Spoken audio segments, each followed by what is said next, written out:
Abrar মেনশনের gate দিয়ে হতাশা মুখ নিয়ে প্রবেশ করলো প্রাণপ্রিয়া। হাতে তার মিস্টার রহমানের দেওয়া হিসাবের কাগজপত্র, যেগুলো এখন তার ওই পাগল লোককে দিতে হবে। প্রাণপ্রিয়া হাঁ করে শ্বাস ফেলে। তার ভাবনার মাঝে বাস্তবতায় যেন কিছুই করার নেই। বিশাল বড় বাড়ির চারিপাশে নিস্তব্ধতা। হালকা মৃদু বাতাসে তার হাঁটার সাথে সাথে পরনের গোল সাদা জামা নিচ দিয়ে ঝুলছে। সে বাড়ির সরু পথ দিয়ে হেঁটে গার্ডেনের দিকটায় চলে আসতেই নাকে চন্দ্রমল্লিকা ফুলের সুবাস। প্রাণপ্রিয়া মনোমুগ্ধ হয়ে গার্ডেনের বাম পাশের দিকে তাকায়। চারিপাশে বিশাল বড় বড় গাছের নিচে মাঝারি সাইজের গাছগুলোতে রং বেরঙের ফুল ফুটে আছে, দেখতে অনেকটাই সূর্যমুখী ফুলের মতো। প্রাণপ্রিয়া দাঁড়িয়ে যায়। বিকেলে এখানকার পরিবেশ তার হতাশা ভাবটা কেমন মুহূর্তে কাটিয়ে দেয়। সে চোখ বুজে মৃদু হাসি টেনে বড় নিঃশ্বাস নেবে, তখনই আকস্মিক পেছন থেকে পরিচিত মেয়েলি কণ্ঠ। প্রিয়া, সে পিছে ঘুরে তাকায়। অনেকদিন পর দেখা। মুখে স্বচ্ছ হাসি নিয়ে সারা বলে ওঠে। প্রাণপ্রিয়া দৃষ্টি নত করে সবসময়ের মতোই হাত দুটো সামনে আঁকড়ে ধরে। জি। কেমন আছো? সারা জিজ্ঞাসা করে। সে প্রাণপ্রিয়ার পা থেকে মাথা অবধি স্ক্যান করে। সাদা গোল জামা পরা, তার চুলগুলো বেনি করে কিছুটা ছাড়া, অগোছালো কাঁধে ছাই রঙের ব্যাগ, হাতে কিছু কাগজপত্র। উম, ভালো। হুম, তো আজ হঠাৎ এই বাসায় কোনো কাজে? জি। সারা মুখে কিছুটা বিরক্তির ভাব ফুটে ওঠে। ও, তো কোন কাজে এসেছো? তারা জিজ্ঞাসা করে নিজে প্রাণপ্রিয়ার হাত থেকে কাগজগুলো নিয়ে দেখা শুরু করে। প্রাণপ্রিয়ার মুখ থমথমে হয়ে যায়। সারা কাগজগুলোর দিকে তাকিয়ে বলে ওঠে। আশ্রমের মাসিক হিসেব? তার মনে পড়ে কাল দামিয়ানের টেবিলের উপরও সে আশ্রমের হিসাবের কাগজপত্র দেখেছিল। কিন্তু দামিয়ান তো বাসায় নেই। সারা প্রাণপ্রিয়ার দিকে তাকিয়ে কাগজগুলো তার দিকে ধরে। প্রাণপ্রিয়া দৃষ্টি নত করে কাগজগুলো হাতে নেয়, তবে তার থমথমে মুখে উজ্জ্বলতা ছড়িয়ে পড়েছে, কারণ পাগল লোক বাসায় নেই। সারা তার দিক থেকে চোখ সরিয়ে গার্ডেনের দিকে চোখ রাখে। তুমি গেস্ট হাউসে রেখে যাও, দামিয়ান পরে চেক করে নেবে। প্রাণপ্রিয়া খুশি মনে বাঁ দিকে মাথা কাত করে। সারা বুকে হাত গুজে। তাহলে এখন তুমি আমাকে একটা কাজ করে দাও, চন্দ্রমল্লিকা বাগানে সব থেকে সুন্দর ফুলগুলো তুলে দিয়ে এসো, আমি ঘরে সাজাবো। বলেই সারা প্রাণপ্রিয়ার দিকে তাকায়। প্রাণপ্রিয়া খুশি হয়ে চঞ্চল মনে কাঁধের ব্যাগ ঘাসের উপর রেখে তার উপর হিসাবের কাগজগুলো রাখে। অতঃপর অবশ্যই আপু। এদিকে মেন গেট দিয়ে কালো রঙের মার্সিডিজ গাড়ি ঢুকে সোজা গেস্ট হাউসের কাছে গিয়ে থামতে দামিয়ান গাড়ির দরজা খুলে বের হয়। তার পরনে সাদা রঙের শার্ট আর ফর্মাল প্যান্ট, এক হাতে কোট ঝুলানো, অন্য হাতে ফোন, যেটা কানে ধরে গম্ভীর কণ্ঠে কারোর সাথে কথা বলতে বলতে গেস্ট হাউসের ভেতর প্রবেশ করে। আমি যতদিন না আসবো তাকে চোখে চোখে রাখবে, কোনোভাবেই যাতে সে বাংলাদেশ না আসতে পারে। ওপাশ থেকে কে কি বলল শোনা না গেলেও দামিয়ানের ঠোঁটে বাঁকা হাসি ফুটে ওঠে। সে বসার ঘর পার হয়ে বেডরুমে পা রাখতেই ফোন কান থেকে সরিয়ে হাতের কোট পাশের একটা টেবিলে রাখে। আফসোস, ডাক্তারের ছেলের জন্য তাকে সেখানে তার ইচ্ছা অনুযায়ী থাকতে হবে। দামিয়ান হাসে, হাতের ফোনটাও টেবিলের উপর রাখে, তবে ধীরে ধীরে মুখ থেকে হাসি গায়েব হতে থাকে। অঙ্গভঙ্গিতে কিছুটা রুক্ষ ভাব চলে আসে। তার ফোনের দিকে তীক্ষ্ণ দৃষ্টি, কিন্তু এই আশ্রিতার সাহস কি করে হয় তার মেসেজের জবাব না দেওয়া। দামিয়ান হাত ঘড়ি খুলে বিছানায় ছুঁড়ে মারে। তার কি উচিত এই মেয়েকে শুধুই কাঁদানো? বাগানের মাছ থেকে প্রাণপ্রিয়া অনেকগুলো হলুদ রঙের চন্দ্রমল্লিকা ফুল নিয়ে সারার কাছে এসে দাঁড়ায়। হলুদ ফুল তোমার ঘর অনুযায়ী মানাবে।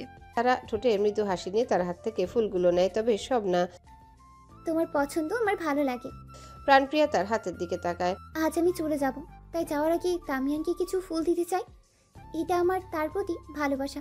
তুমি তো গেস্ট হাউসে যাচ্ছ, তার ঘরের ড্রেসিং টেবিলের উপরেই রেখে দিও। সারার নরম স্বরে লজ্জামাখা কণ্ঠ। প্রাণপ্রিয়ার হাত হঠাৎ কেঁপে ওঠে। মনের ভিতরে একটা ভারী অনুভূতি হয়। সেই জঙ্গলে তার ভালোবাসার বাগদত্তা তার প্রথম চুম্বন কেড়ে নিয়েছে, তাকে স্পর্শ করেছে। মাথা নত করে ঠোঁট কামড়ে ধরে স্মৃতিগুলো তাকে করুণ বোধ করতে ব্যর্থ হচ্ছে না। লোকটার শান্ত কণ্ঠ, তার মৃদু হাসি এবং তার দৃঢ় উৎসাহী হাতের স্পর্শ তার মন জুড়ে উড়ে গেল। কি হলো তোমার? সারার কণ্ঠে প্রাণপ্রিয়া নিজেকে সামলে মাথা তুলে তাকায়। কিছু না। সারা চোখ ঘুরিয়ে মাথা নাড়ের পর চলে যাওয়ার জন্য পা বাড়াতে তার ঠোঁটের কোণে অদ্ভুত হাসি ফুটে ওঠে। সে জানে মেয়েটির মনে কিছু নেই, তবুও তার মস্তিষ্কে রাখা উচিত দামিয়ানের প্রতি তার ভালোবাসা, সত্যি হোক আর মিথ্যা, সে শুধু তার। প্রাণপ্রিয়া এক হাত দিয়ে বুকের সাথে কাগজপত্রগুলো চেপে অন্য হাতে ফুল ধরে গেস্ট হাউসে প্রবেশ করে। আপাতত তার মুখে কোনো ভয় অস্বস্তি কিছুই নেই। খোশ মেজাজে সে হেলে ধুলে সোজা দামিয়ানের বেডরুমে ঢুকে পড়ে। সে হাঁটতে হাঁটতে চারিপাশে চোখ বুলায়। গোছানো পরিপাটি রাজকীয় ঘর, একটা সুন্দর মিষ্টি সুবাস তার নাকে বাজছে। প্রাণপ্রিয়া ড্রেসিং টেবিলের কাছে এগিয়ে যায়, হাতের কাগজপত্র আর ফুলগুলো যত্ন সহকারে রাখা শেষ হলে যেভাবে এসেছিল ঠিক সেভাবে আবার চলে যাওয়ার জন্য পা বাড়াতে নিবে, তখনই কিছু একটা তার চোখে পড়তেই দাঁড়িয়ে যায়। তার চুলের কাঠি, যেটা ড্রেসিং টেবিলের উপরে রাখা। তার দৃষ্টি শুরু হয় আশেপাশে, এক নজর দেখে ছো মেরে কাঠি হাতে নিয়ে দাঁত চেপে বিড়বিড় করে বলা শুরু করে। পাগল কোথাকার, অন্য জিনিস নিজের। বাকি কথা বলা আর শেষ করতে পারে না। আকস্মিক ওয়াশরুমের দরজা খুলতে চমকে সে পিছিয়ে ঘুরে তাকায়। ইতিমধ্যে তার হাত থেকে চুলের কাঠি নিচে পড়েও গেছে। দামিয়ান তার মাথার কাছ থেকে টাওয়েলটা সরিয়ে দৃষ্টি তীক্ষ্ণ করে নিচে পড়া কাঠিটার দিকে এক নজর দেখে। এরপর প্রাণপ্রিয়ার দিকে সে হেসে ওঠে, তবে মনে মনে। প্রাণপ্রিয়ার শরীরে কম্পন, সে এক পা করে পিছিয়ে যেতে যেতে এক ছুটে দৌড়, যেন সে ভূত দেখেছে। দামিয়ানকে উপহাস করে।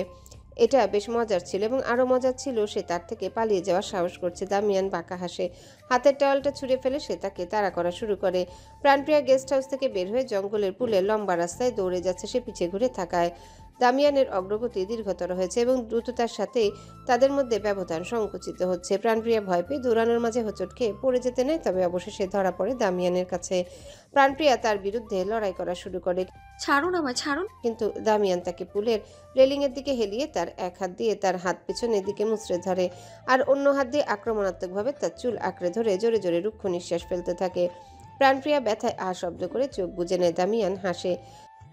কোথায় পালাচ্ছ প্রাণপ্রিয়া? তার হাত আরো শক্ত হয়। প্রাণপ্রিয়া হু হু করে কেঁদে ওঠে, তার ব্যথায় নিঃশ্বাস বন্ধ হয়ে যাওয়ার উপক্রম। আমি প্রশ্ন করলে তুমি উত্তর দিতে বাধ্য। তার ফিসফিস কণ্ঠ। প্রাণপ্রিয়া ঠোঁট কামড়ে চোখ খুলে তাকায়। দামিয়ান তার দিকে ঝুঁকে তার ভেজা চুলের পানি তার গাল স্পর্শ করে। প্রাণপ্রিয়া, সে রুক্ষ কণ্ঠে ধমকে ওঠে।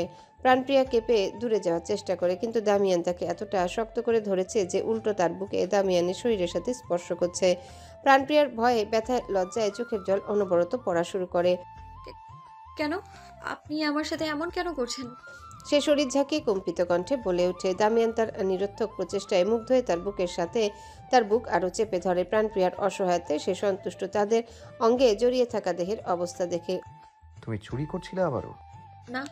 তাহলে পালাচ্ছ কেন? প্রাণপ্রিয়া তার নির্দয় চোখ দুটোর দিকে তাকিয়ে। সেটা আমার, যেটা আপনি নিজের কাছে রেখেছেন। তাহলে চুরি কে করেছে? ভেবে চিন্তে কথা বলো আমার সাথে প্রাণপ্রিয়া।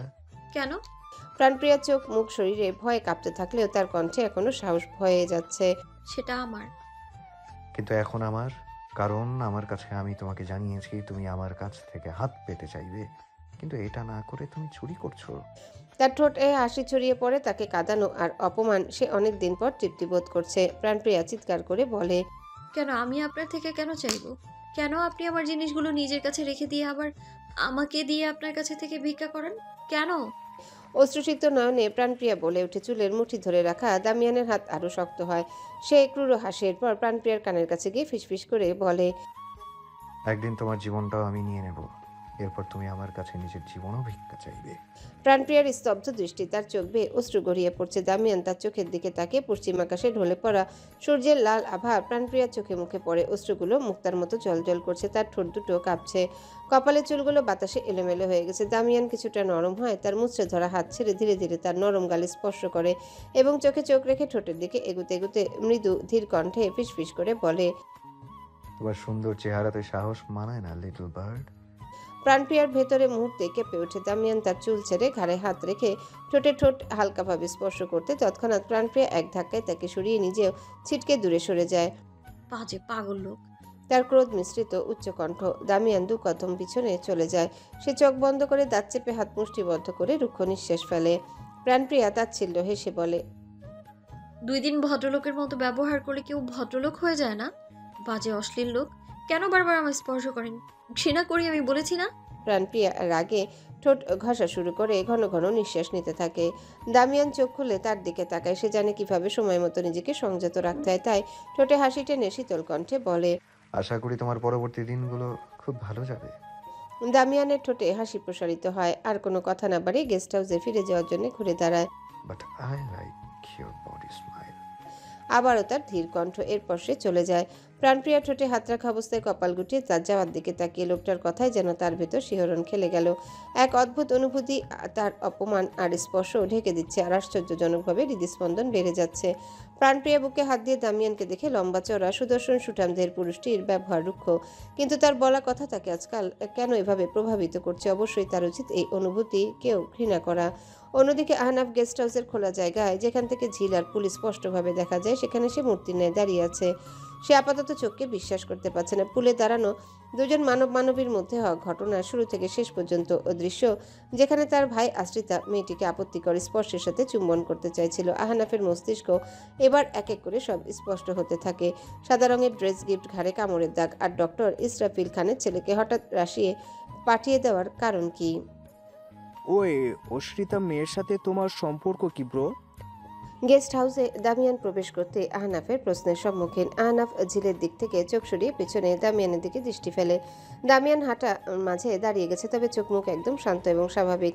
আহনাফ হতাশার শ্বাস ফেলে। সে তার ভাই থেকে প্রশ্নের উত্তর পাবে কিনা জানে না, তবুও সে আবারও একই প্রশ্ন করতে নিলে দামিয়ান তার দিকে দৃষ্টি রেখে সোফার দিকে এগিয়ে সামনে টেবিলে রাখা গ্যাস লাইট আর সিগারেটের প্যাকেট হাতে নিয়ে সোফায় আয়েশ ভঙ্গিতে বসে। আহনাফের কপালে সূক্ষ্ম কিঞ্চিত ভাঁজ। দামিয়ান পকেট থেকে সিগারেট বের করে দুই ঠোঁটের মাঝে চেপে গ্যাস লাইটের জ্বলন্ত আগুন দিয়ে জ্বালায়। আহনাফের প্রশ্ন, প্রতিক্রিয়া আর দাঁড়িয়ে থাকার অবস্থান দেখে এতটুকু সে বুঝতে পারছে আহনাফ সব দেখেছে যা পুলে তার আর প্রাণপ্রিয়ার মধ্যে হচ্ছিল। আহনাফ দু কদম এগিয়ে আসে। আমি দুঃখিত আবারও প্রশ্ন করার জন্য, কিন্তু আমি যদি ভুল হয়ে না থাকি, তাহলে ওই আশ্রমের অশ্রিতা মেয়ের ওপর তোমার গভীর আগ্রহ আসে, তাই না? দামিয়ান ঝিলের দিকে দৃষ্টি ফেলে মুখ থেকে ধোয়া বাতাসে উড়িয়ে দেয়। সে এখনো শান্ত স্বাভাবিক, প্রত্যুত্তর করার প্রয়োজন বোধ করছে না। আহনাফ উদ্বিগ্ন হয়ে উঠে কয়েক কদম পা আরো বাড়িয়ে দামিয়ানের বরাবর সোফায় বসে বলে, আমি নিজের চোখে বিশ্বাস করতে পারছি না ব্রো। কেন সে আশ্রিতা? কারণ কানে যদি এই খবর পৌঁছে যায়, কোনো ধারণা আছে কি থেকে কি হতে পারে?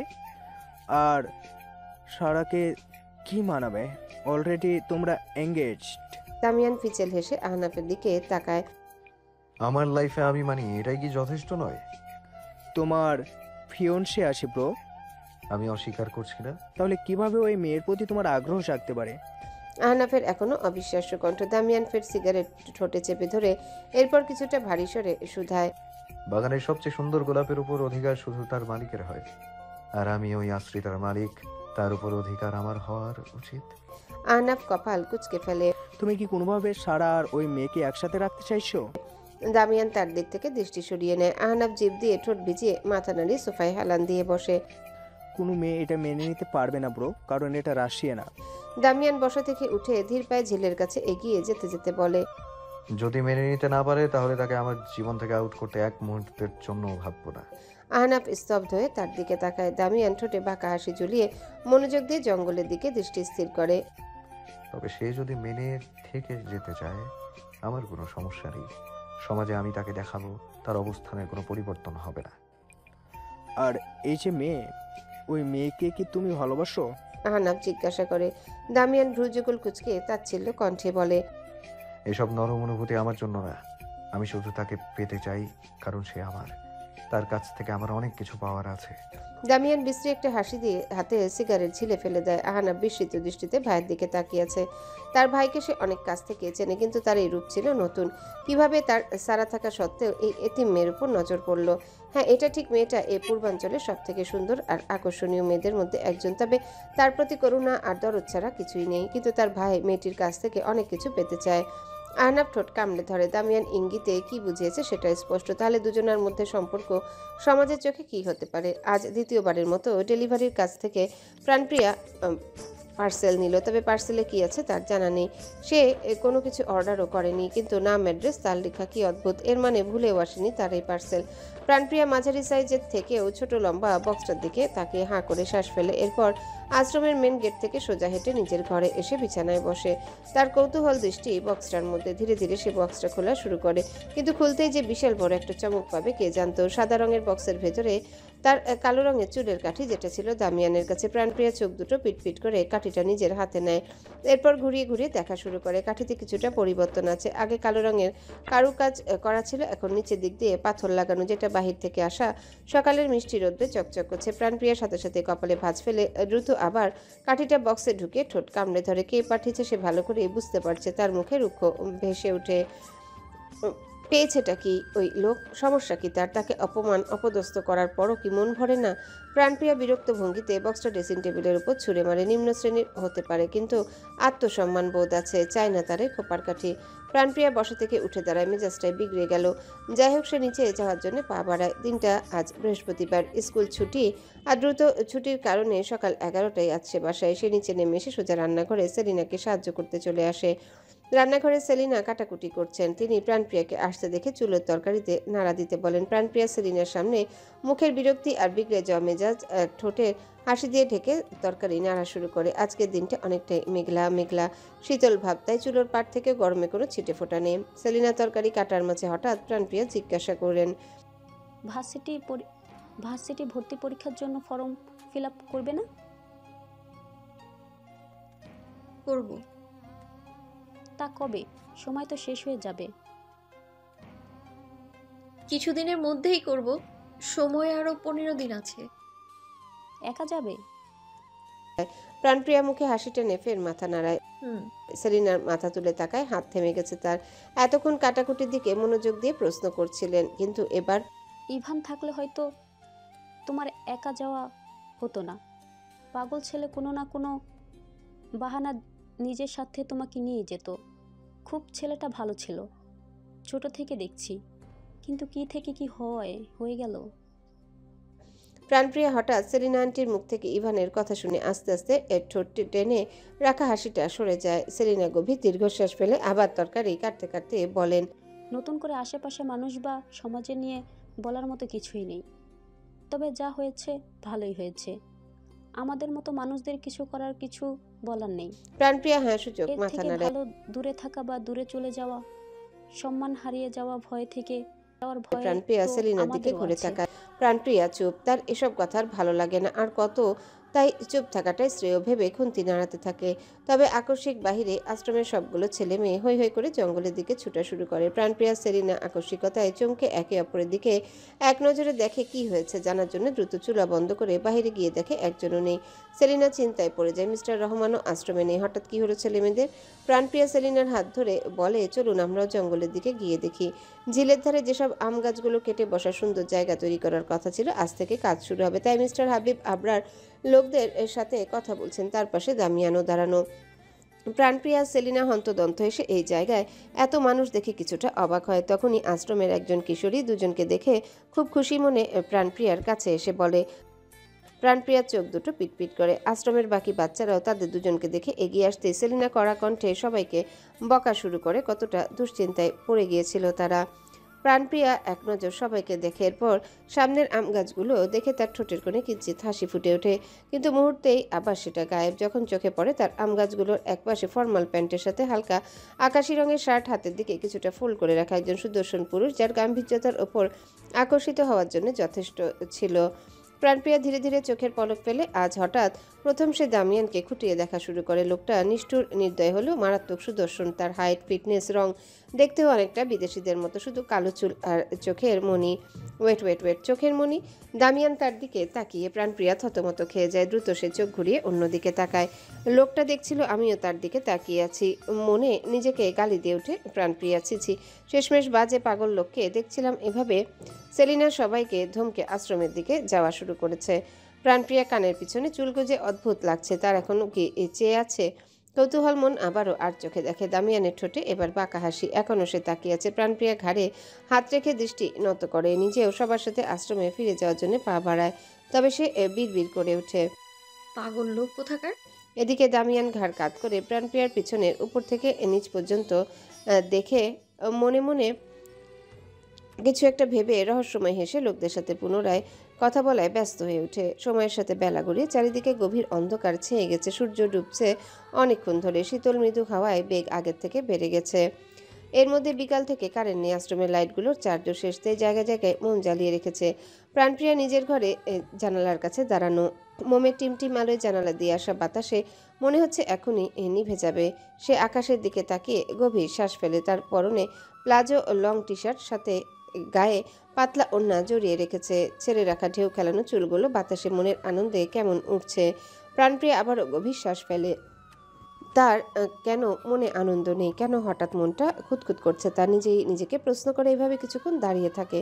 অতঃপর হতাশ হয়ে জানালা লাগিয়ে টেবিলের উপর রাখা মোম হাতে নিয়ে নিচে বসার ঘরে চলে আসতে মিসেস সেলিনা তার ঘর থেকে বের হতে হতে বলেন, বাইরে একটা চেয়ার নিয়ে রাখো, আসো তো প্রিয়া। প্রাণপ্রিয়া কারণ না জেনে বিরস মুখে মাথা নাড়িয়ে হাতের মোম এক জায়গায় রেখে চেয়ার নিয়ে অন্ধকারের মধ্যে বাইরে চলে আসে। আশ্রমের ডান পাশে জঙ্গলের রাস্তার পথ, সেদিক দিয়ে উঠানে অনেকটা খালি জায়গা। প্রাণপ্রিয়া চেয়ার টেনে সেখানে আশ্রমে দেয়ালের সাথে চেয়ারটা রেখে কোমরে হাত দিয়ে হাঁ করে শ্বাস ফেলে একটা চেয়ার টেনে হাঁপিয়ে গেছে। সে ঢোক গিলে আশেপাশে ঘুটঘুটে অন্ধকারে চোখ বোলায়। এরপর যাওয়ার জন্য পিছনে ঘুরতে কেউ তার কোমর জড়িয়ে মুখ শক্ত করে চেপে ধরার এতটাই শক্ত করে ধরে যে মুখ দিয়ে শব্দ বের করা আর নড়াচড়া অসম্ভব। প্রাণপ্রিয়া আকস্মিক আক্রমণে শূন্য মস্তিষ্কে ভয় থরথর করে কাঁপা শুরু করে। সে বুঝতে পারছে না কি হচ্ছে তার সাথে, আর কেই এই বাকিটা ভাবনার মাঝে তার কানে ফিসফিস ধীর কণ্ঠ। Hello little bird. প্রাণপ্রিয়ার শরীর সাথে সাথে ঝাঁকুনি দিয়ে ওঠে, কম্পন দ্বিগুণ বেড়ে অস্পষ্ট শব্দ তুলে মুখ দিয়ে বের হয়, কিন্তু এক চুল নড়তে পারে না, কারণ দামিয়ান তার থেকে বেশি শক্তিশালী। দামিয়ান তাকে শক্ত করে ধরা অবস্থায় কিছুটা টেনে আশ্রমের দেয়ালের সাথে চেপে ধরে। প্রাণপ্রিয়া নিঃশ্বাস নিতে পারছে না, শরীরে আস্তে আস্তে নিস্তেজ হয়ে চোখের কোণে বেয়ে জল গড়িয়ে বের হচ্ছে। অন্ধকারে দুজনের মুখ দেখা যাচ্ছে না, তবে দামিয়ান বুঝতে পারছে তার পাখি কাবু হয়ে গেছে। তাই মুখ থেকে হাত সরিয়ে চিবুক চেপে ধরে উঁচু করে তার বরাবর করে। প্রাণপ্রিয়া জোরে জোরে নিঃশ্বাস নিচ্ছে, কিন্তু চিৎকার দেওয়ার আপাতত শক্তি নেই। আমার স্পর্শের জন্য সেদিন ঠোঁট ঘষছিলে তাই না? দামিয়ান প্রাণপ্রিয়ার ঠোঁটের একদম কাছে এগিয়ে আসে। তাহলে আজ কোন কোন জায়গায় ঘষবে? তুমি চাও বা না চাও আমার স্পর্শ তোমার মেনে নিতে হবে, because your everything is mine little bird. প্রাণপ্রিয়ার গাল বেয়ে অশ্রু গড়িয়ে পড়ছে, শরীর নিস্তেজ হয়ে হেলে পড়েছে। বিড়বিড় করে ছাড়া পাওয়ার আকুতি মিনতি, প্রতিটা হিংস্র স্পর্শ মনে হচ্ছে তার শরীর ছুরি দিয়ে চিরে ফেলেছে। গভীর নিঃশ্বাসের শব্দ যেন বিষ। কেন অসহায়ত্ব এতটা করুন? কেন বাবা মা একা তাকে এতিম বানিয়ে রেখে গেল দুনিয়াতে, খুবলে খাওয়া ভয়ঙ্কর হিংস্র পশুর জন্যে? প্রাণপ্রিয়া চোখ বুজে ডুকরে কেঁদে উঠে, অনুভব করে শরীরের হাতের স্পর্শ গভীর থেকে গভীর হচ্ছে। সে বিড়বিড় করে, না না না, দয়া করে এমনটা করবেন না। বলতে বলতে আকস্মিক উচ্চ কণ্ঠে হৃদয় বিদায়ক এক চিৎকার দিয়ে চোখ খুলতে তীব্র আলো তার চোখে মুখে। প্রাণপ্রিয়া দ্রুত হাত উল্টে চোখের উপর রাখে। কানে পাখির কিচিরমিচির আর অস্পষ্ট সিলিং ফ্যান ঘোরার শব্দ। প্রাণপ্রিয়া কিছুক্ষণ চোখের উপর হাত দিয়ে বোঝার চেষ্টা করে কি হলো বা কি হচ্ছে, কিন্তু মস্তিষ্ক যেন তার শূন্য। সে এক লাফে শোয়া থেকে উঠে ঘন ঘন নিঃশ্বাস ফেলে, সাথে চারিপাশে মাথা বলে। সিলিং ফ্যান চালা সত্ত্বেও কেমন ঘেমে একাকার, গলাটাও শুকিয়ে কাঠ। প্রাণপ্রিয়ার ভীত দৃষ্টি।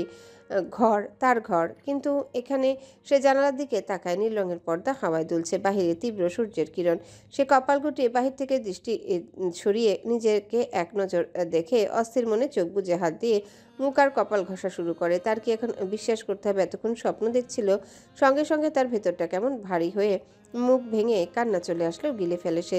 তার স্পষ্ট মনে আছে অন্ধকার হিংস্র স্পর্শ, বিড়বিড় ধীর কণ্ঠস্বর, যা এখনো ভেবে গায়ে কম্পন অনুভব করলো। প্রাণপ্রিয়া মুখ চেপে ছটফট করে ওঠে। এটা স্বপ্ন ছিল না, কখনোই না। দরজা খুলে ঘরে প্রবেশ করলো সেলিনা, এক হাতে নাস্তার প্লেট, অন্য হাতে পানির গ্লাস। ঘুম ভাঙলো তবে? বিছানার কাছে আসতে আসতে বলে ওঠেন তিনি। প্রাণপ্রিয়ার মধ্যে পরিবর্তন নেই, সে একই ভঙ্গিতে ছটফট করছে। সেলিনা প্লেটার গ্লাস পাশে পড়া টেবিলের উপর রেখে বিছানায় বসে দেয়ালে ঝুলানো ঘড়ির দিকে তাকান। সকাল 11:15, ঘণ্টাখানেক পর বেলা গড়িয়ে দুপুর হবে। তিনি সূক্ষ্ম শ্বাস ফেলে প্রাণপ্রিয়ার পানে চেয়ে বলেন, কাল কি হয়েছিল প্রিয়া? জ্ঞান হারালে কি করে? আমার কত দুশ্চিন্তা পড়ে গিয়েছিলাম, হঠাৎ কি থেকে কি হয়ে গেল মাথায় ধরছিল না। প্রাণপ্রিয়ার অশ্রুসিক্ত নয়ন। সেলিনা কপালে ভাঁজ ফেলেন। কি হলো, কাঁদছো কেন? প্রাণপ্রিয়ার শরীর কাঁপছে। সেলিনা এবার বিচলিত হয়ে ওঠেন। প্রাণপ্রিয়া আরেকটু কাছে গিয়ে মাথায় হাত রাখতে মুখ চেপে হুহু করে কেঁদে ওঠে প্রাণপ্রিয়া। ভয় আতঙ্ক তাকে কাবু করে রেখেছে। কি হয়েছিল তার সাথে, কি হয়েছিল? সেলিনা এভাবে প্রাণপ্রিয়াকে কান্না করতে দেখে চিন্তিত মুখে ফের জিজ্ঞাসা করে, কি হলো, কাঁদছো কেন বলো? খারাপ স্বপ্ন টপ্ন দেখেছো? কি হলো? প্রাণপ্রিয়ার ঠোঁট কাঁপছে, চোখে ভেসে উঠেছে কাল রাতের ঘটনা। এটা কি সত্যি? হ্যাঁ হ্যাঁ সত্যি। কি করবে সে এখন? সেলিনা প্রাণপ্রিয়াকে জড়িয়ে ধরে মাথায় হাত বুলিয়ে দেন। তোমাকে এভাবে দেখতে আমরা অভ্যস্ত না প্রিয়া। কাল থেকে টেনশনে আছি। অজ্ঞান হয়ে বাহিরে পড়েছিলে। ভাগ্যিস ছোট সাহেব আর রহমান ভাই তোমাকে দেখতে পেয়ে আশ্রমে দ্রুত নিয়ে আসেন। এখন আবার এভাবে কাঁদছো? কথাটা শোনা মাত্রই প্রাণপ্রিয়ার কান্না থেমে শরীরটা মুহূর্তে ঝংকার দিয়ে উঠে সেলিনা ফের বলেন, কি বলবো, ছোট সাহেব ছিল বলেই দ্রুত ডক্টরে আশ্রমে নিয়ে আসে। তোমার শরীরের অবস্থা জানতে পেরেছি, প্রেশার লো হয়েছিল, দুধ ডিম খাওয়ালেই ঠিক হয়ে যাবে। সব কিছুই ব্যবস্থা ছোট সাহেব এই করেছিল। তিনি আসলেই বড় মনের মানুষ। তার সাথে দেখা হলে অবশ্যই ধন্যবাদ জানাবে। কথাগুলো প্রাণপ্রিয়া মনোযোগ দিয়ে শুনলেও সে স্তব্ধ, মস্তিষ্কে যেন আবারও শূন্য হয়ে গেল। সেলিনার বুকে মাথা রেখে ভেতর থেকে আবারও ছটফট করে উঠল। তার হিংস্র স্পর্শগুলো এখনও শরীরে কাটা দিচ্ছে। সেই অন্ধকার মুখ চেপে ধরা ফিসফিস কণ্ঠ সব বাস্তব ছিল, কিন্তু আবার এসব কেন? কি করবে সে? বিশ্বাস করতে হবে কল্পনা? এটা কল্পনা? এত ব্যস্ত প্রাণপ্রিয়ার মাথাটা যেন গুলিয়ে গেল। চোখ বুজে বিড়বিড় করে উঠল, কি হচ্ছে জীবনে? কেন হচ্ছে? কোনটা সত্যি? আবারও সে ডুকরে উঠে রেস্টুরেন্টের একদম কোনার টেবিলে বসে আছে আহনাফ আর সারা। দুজনের সামনে টেবিলে ধোয়া ওঠা কফি। বলো কি বলবি? হঠাৎ আমার সাথে দেখা করতে চাওয়া? সারা কফি হাতে নিতে নিতে বলল। আহনাফ বিশাল কাচের দেয়ালের ওপারে দুপুরের ব্যস্ত নগরী দেখছিল। মিস করছিলাম তোমাকে। সারা কফি কাপ ঠোঁটের কাছে ধরে হেসে ফেলে। সিস্টার ইন লকে মিস করা ভালো, খারাপ না। আহনাফ মৃদু হেসে বাহির থেকে চোখ সরিয়ে কফি কাপ হাতে নেয়। বাসায় কবে যাবে? হাসলামই তো কিছুদিন হলো, এক্সাম শেষ হয়নি। আমাদের বাসা থেকে তোমার ভার্সিটি তোমার বাসা থেকেও অনেক কাছে। সারা কপালে ভাঁজ ফেলে কফির কাপ টেবিলে রাখে, মুখে এখনো তার হাসি বিস্তৃত। কিছু বলতে চাইছো তুমি? ব্রো বাসায় আছে, তোমার তার কাছে থাকা উচিত। সব কিছুতে তোমার খেয়াল রাখা উচিত। এখন থেকে নিজেরটা বুঝে রাখো, চোখে রাখো। আমি জানি তুমি নিজের সব কিছুতে সচেতন। এটা তুমি বলছো আহনাফ? সারার হঠাৎ মলিন কণ্ঠ, তবে পরক্ষণে হেসে বলে, এসবের দরকার নেই। আমি এখন মনে করি যেটা আমার আমারই থাকবে। আর এত খেয়াল চোখে রাখার কি আছে? তোমার ব্রু তলে তলে কিছু করছে নাকি? আহনাফ সারার মুখের দিকে তাকায়। তোমার কি মনে হয় তার চোখ মুখ দৃঢ়? সারা আবারও হাসে, তবে কিছু বলে না। আমি কি এটা বুঝে নিব? তুমি বুঝেও গুরুতর বিষয় ভাবছো না? জানি না। আহনাফ হতাশার শ্বাস ফেলে কফি কাপ টেবিলের উপর রাখে। সারা বাহিরের দিকে দৃষ্টি ফেলে। আমি জানি খুব জলদি আমি মিসেস আবরার হব। সারা চোখে মুখে কোনো ঈর্ষা বা কষ্ট কিছুই নেই। তার মধ্যে শুধু একঘেয়েমি, দামিয়ানকে বিয়ে করে নিজের যোগ্যতা সফলভাবে প্রমাণ করার এক উপায়। দিনে দুপুরে হাতে ওয়াইনের গ্লাস নিয়ে ল্যাপটপের মুখোমুখি পায়ের উপর পা তুলে বসে আছে দামিয়ান। মুখে তার অত্যাধিক গম্ভীরতা স্পষ্ট। হাতের ওয়াইনের গ্লাসটা ঘুরিয়ে ঘুরিয়ে দেখছে। ল্যাপটপের স্ক্রিনে নিকোলাই সাবধান কণ্ঠে রাশিয়ার খবর জানাচ্ছে। তার মধ্যে একটা হলো মিখাইল সুস্থ হয়ে ব্যবসায় হাত লাগিয়েছে কিছুদিন ধরে। তবে এবার একা না, তার একমাত্র পুত্র ভ্লাদিমিরকে নিয়ে, যার সাথে দামিয়ানের রক্তের সম্পর্ক না হলেও মা সৎ বাবার কারণে ভাই ভাই সম্পর্ক। নিকোলাই সাবধান কণ্ঠে বলে, স্যার, কিছুদিন আপনাকে রাশিয়াতে প্রয়োজন। মিস্টার মহেশ আপনার সাথে সামনাসামনি ডিল ফাইনাল করতে চান। দামিয়ান গ্লাসে দৃষ্টি রেখে সোফা এলিয়ে দেয়। 15 দিনের সময় নাও তার কাছ থেকে। নিকোলাই মাথা নাড়ায়। Okay sir. দুজনের মাঝে বেশ কিছুক্ষণ কথা হয় সেখানকার ব্যবসার বিষয় নিয়ে। অতঃপর ফোন কেটে দামিয়ান হাতের ওয়াইনের গ্লাসটা নিয়ে ড্রেসিং টেবিলের সামনে গিয়ে দাঁড়ায়। পরনে তার অফ হোয়াইট কালার শার্ট, বুকের সামনে দিয়ে দুটো বোতাম খোলা, সাথে হাতের বোতামগুলো। সিল্কি চুল কপালের উপর পড়ে আছে, মুখে গাম্ভীর্যতা, শান্ত ভাব তার ব্যক্তিত্বের সাথে একদম মানানসই। সে হাতের গ্লাসটা কিছুটা শব্দ করে টেবিলের উপর রেখে আস্তে আস্তে শার্টের বাকি বোতামগুলো খোলা শুরু করে। তার ফর্সা লোমহীন জিম করা বডি যে কোনো মেয়ের আকর্ষণ নেওয়ার জন্য যথেষ্ট, কিন্তু লক্ষ্য করে দেখলে বোঝা যাবে তার ফর্সা ঘাড় আর বুকে নখের আঁচড় স্পষ্ট, যা লাল হয়ে আছে। দামিয়ান ঘাড় এদিক ওদিক ঘুরিয়ে ঠোঁটে বিশ্রী একটা হাসি ফুটিয়ে তুলে ওয়াইনের গ্লাসটা আবারও হাতে নিয়ে এক ঢোকে সব গিলে ফেলে। আহ! বিরক্তিতে দামিয়ান গ্লাসটা ফ্লোরে ছুঁড়ে মারে, সঙ্গে সঙ্গে তা চূর্ণ বিচূর্ণে ছড়িয়ে ছিটিয়ে যায়। ওই আশ্রিতা কেন তার স্পর্শ সহ্য করতে পারল না? তার কি ধারণা আছে আগামীতে তার আরও কি কি সহ্য হবে? দামিয়ান ড্রেসিং টেবিলের সামনে থেকে সরে কালকের কথা ভাবে। প্রাণপ্রিয়া যখন জ্ঞান হারিয়ে তার উপর ঢলে পড়েছিল, সে বিরক্ত হয়ে তার কামুক হিংস্রতা সংযত করে তাকে নিয়ে নিচে বসতেই চারিপাশে আলোকিত হয়ে মিস্টার রহমানও সেখানে চলে আসে, যার কারণে সবকিছু থামিয়ে দিতে হয়েছিল। দামিয়ান তার কালো ফর্মাল প্যান্টের পকেটে হাত গুজে বাহিরে জঙ্গলের কিছু অংশ দেখা যাচ্ছে। সেদিকটায় কিছুক্ষণ তীক্ষ্ণ দৃষ্টিতে তাকিয়ে থাকে, অতঃপর চলে যায় ওয়াশরুমে শাওয়ার নিতে। আজকাল বিষণ্ণতা কাটিয়ে উঠতে এতটা সময় লাগছে কেন প্রাণপ্রিয়া ভেবে পায় না। আশ্চর্য ব্যাপার হলো বিষণ্ণতার সামনে প্রকৃতি হেরে যাচ্ছে, কিন্তু এমনটা তো হওয়ার কথা ছিল না। তার ভাবনা তো অন্য কিছু ছিল। কিছুদিন আগে ঠিক এই রাস্তায় হেঁটে হেঁটে ভাবছিল এত সুন্দর পরিবেশে কি মন খারাপ করে থাকা যায়, কিন্তু আজ আজ কিছুদিন যাবৎ ধরে তার মুখের হাসি খুঁজে পাওয়া যায় না। কেন যেন সে যা ভাবে সবকিছু কোথায় একটা গিয়ে পরিবর্তন হয়ে যায়। এত পরিবর্তন তার জীবনে এতটাই। প্রাণপ্রিয়া হা করে শ্বাস ফেলে রাস্তার দুপাশে গাছগাছালির ছায়া, নিচে পিচঢালা রাস্তায় হাঁটছে। সময়টা স্কুল থেকে আশ্রমে ফিরে যাওয়ার সময়। মাঝে সাঝে তাকে পাশ কাটিয়ে দু একটা গাড়ি বা মানুষ চলে যাচ্ছে। প্রাণপ্রিয়া কাঁধের ব্যাগটা শক্ত করে ধরে পাশের খালের দিকে দৃষ্টি ফেলে। আজ স্কুলে চাকরি ছেড়ে দেওয়ার জন্য হেডমাস্টারের সাথে কথা বলে এসেছে। তার অবশ্য কারণ আছে। কিছুদিন ধরে ভেবে একটা সিদ্ধান্ত নিয়েছে, ঠিক না ভুল সে জানে না। তার জীবনের করুণ পরিবর্তনের পিছনে ভয়ঙ্কর হিংস্র কালো ছায়া পড়েছে, এটা ভালো করেই বুঝতে পারছে সে। জানে না সেটা কল্পনা নাকি বাস্তব। তবে কালো ছায়া নিচ থেকে বের হতে হলে তার এই চেনা পরিচিত জায়গা, রক্তের সম্পর্ক না হলেও আপন মানুষদের ছেড়ে কোথাও দূরে চলে যেতে হবে, যেখানে সে নতুন জীবন শুরু করবে। সে খুব নিখুঁতভাবে ভেবেছে আগামী মাস থেকে চাকরি আর তার নেই। দূরে অন্য কোনো স্কুলে চাকরি খুঁজবে। কিছুদিনের মধ্যে ভার্সিটিতে ভর্তি পরীক্ষার জন্য ফর্ম ফিল আপ, এরপর ভালো একটা হোস্টেলে গিয়ে উঠবে। প্রাণপ্রিয়া ফের রাস্তার দিকে মুখ করে। তার নিখুঁত ভাবনার বিষয়টা আপাতত আশ্রমের কাউকে জানায়নি, জানাবেও না। সবকিছু ব্যবস্থা করে এরপর। কিন্তু এমনটা কি হওয়ার ছিল? সে প্রশ্ন করে নিজেকে। মনে পড়ে সে ভীত ছিল একসময় যখন ইভানকে হারিয়েছিল। সে ভয় পাচ্ছিল তার জীবনে যা আছে সবকিছু কি আস্তে আস্তে গায়েব হয়ে যাবে। ঠোঁট কামড়ে ধরে প্রাণপ্রিয়া, আঁখি দুটো টলমল করে ওঠে। তার ভয়ের কারণটা তাহলে সত্যিই হলো। আনমোনা বেখেয়ালি হয়ে হাঁটতে থাকে। তৎক্ষণাৎ তার সামনে দিয়ে একটা কালো রঙের গাড়ি পাশ কেটে চলে যায়। স্যার, পূর্ব অঞ্চলে যতগুলো প্রাইমারি স্কুল আছে বাচ্চাদের ক্রীড়া প্রতিযোগিতার পুরস্কার বিতরণী অনুষ্ঠানের আয়োজন করা হয়েছে। চিফ গেস্ট হিসেবে স্যারদের যাওয়ার কথা ছিল, কিন্তু তারা বাংলাদেশে নেই, তাই আপনাকে যাওয়ার জন্য খুব রিকোয়েস্ট করেছে। আমি তাদের কি বলবো স্যার? নিলয় ড্রাইভিং এর দিকে মনোযোগ দিয়ে খুব গুছিয়ে কথাগুলো বলল। কালো কোট প্যান্ট পরা দামিয়ান হাতের আইপ্যাডে দৃষ্টি রেখে ফিচেল হাসে। ইনভিটেশন অ্যাকসেপ্ট করো, আমি যাব সেখানে। হেমন্তের মাঝ সময়কাল। বাতাসের গতিপথ বদলে উত্তর থেকে শীতল বাতাস বয়ে বেড়ায়। এতে মাঝে মাঝে শরীরে মৃদু কম্পন অনুভব করা যায়। রৌদ্রের উত্তপ্ত তাপটাও কমে এসেছে। প্রাণপ্রিয়া জানালার ধারে দাঁড়িয়ে বাতাস গায়ে লাগাচ্ছে, উপভোগ করছে। দোতলায় তার ঘরটা বলে জঙ্গলের গাছগাছালির সবুজ পাতা হেলে দুলে নড়ার প্রশংসা করতে ভুলছে না। দীর্ঘ নিঃশ্বাস ফেলে এসে সময়ের সাথে সেই অন্ধকার রাতের ঘটনা কল্পনা নাকি বাস্তব ছিল নিজের এলোমেলো ভাবনার মাঝে এখনো রয়ে গেছে। ছোট সাহেবের সাথেও তার অপ্রত্যাশিতভাবে আর দেখা হয়নি। প্রাণপ্রিয়া জানালার কাছ থেকে সরে জানালা বন্ধ করে এবং স্কুলের ক্রীড়া প্রতিযোগিতার পুরস্কার বিতরণের আয়োজনে যাওয়ার জন্য তৈরি হওয়া শুরু করে।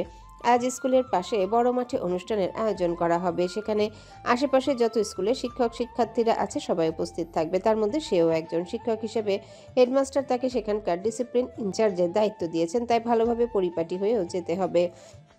অনুষ্ঠানের আয়োজনে বিশিষ্ট ব্যক্তিবর্গ এবং ক্ষমতাবান ব্যক্তিরা থাকবেন।